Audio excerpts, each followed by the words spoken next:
Привет, друзья!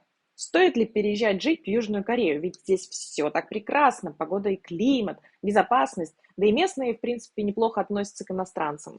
Но что, если есть причины, по которым мы никогда не будем здесь своими? И в этом видео я расскажу вам о своих. Поехали!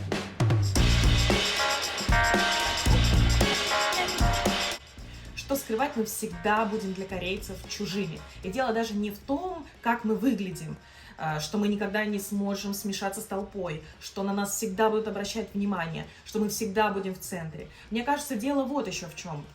Мы привыкли жить в многонациональной стране, поэтому, когда мы встречаем у нас дома азиата, нам кажется, что, ну, окей, и, в принципе, ментально мы можем принять, что он наш свой, что он способен нас понять, и мы можем с ним договориться. В отличие от корейцев, которые живут в моноэтнической стране, общаясь с местными этническими корейцами, которые были воспитаны в нашей культуре и в каком-то возрасте, в раннем или в более позднем переехали сюда, общаясь с ними, я понимаю, что у них точно такие же проблемы, как у нас, хотя выглядят они абсолютно так же, как корейцы. Им тяжело влиться в общество, им тяжело понять культуру корейскую, им тяжело понять некоторые особенности и обычаи Кореи, поэтому даже они не всегда могут быстро влиться в общество и стать частью этой культуры. Поэтому даже если им сложно стать частью корейской культуры, то людям с европейской внешностью это практически невозможно.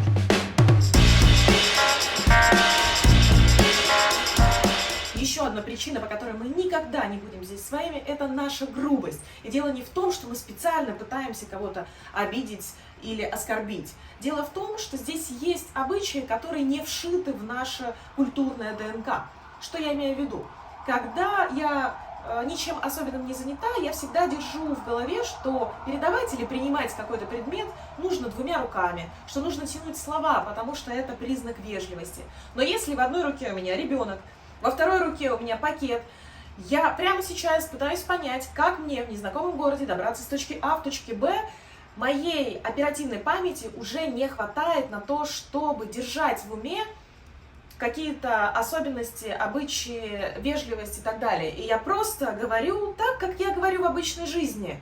И именно в этот момент появляется риск кого-то обидеть, хотя я совершенно не имела ничего подобного в виду.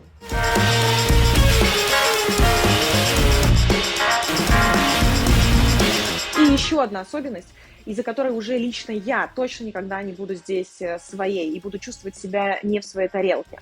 Корейцы не любят выделяться. Корейцам почему-то важно быть как все.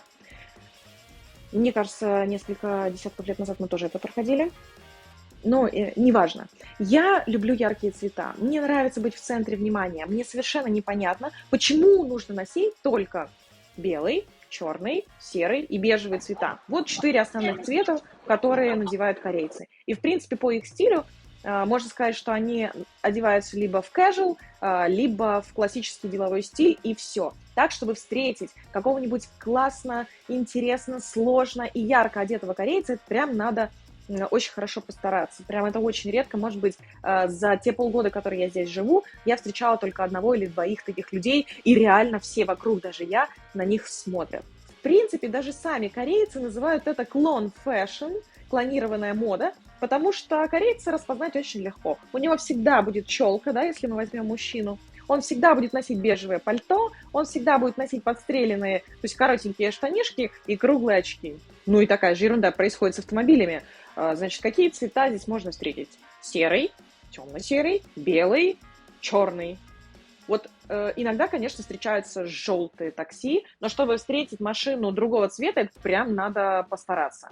Иногда, очень редко, встречаются красные машины, типа Мазерати или Феррари, но мне кажется, что они красные просто потому, что они дорогие и спортивные.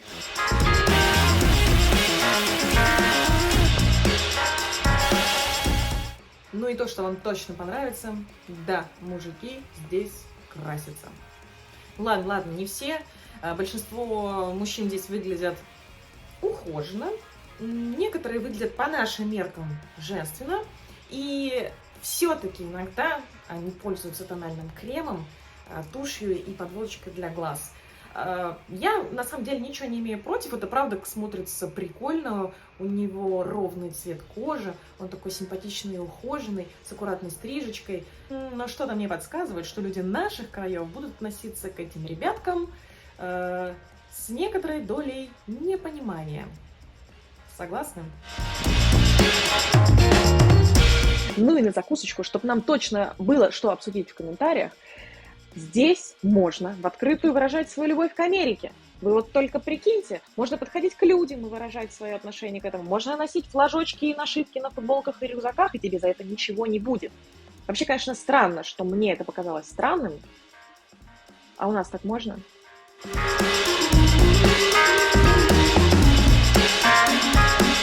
Вот такие причины для себя нашла я, почему я не смогу здесь быть своей, а мы с вами продолжаем изучать Корею вместе. И напишите мне, пожалуйста, есть ли что-то, почему вы бы никогда не стали своим в какой-то другой стране. Пока!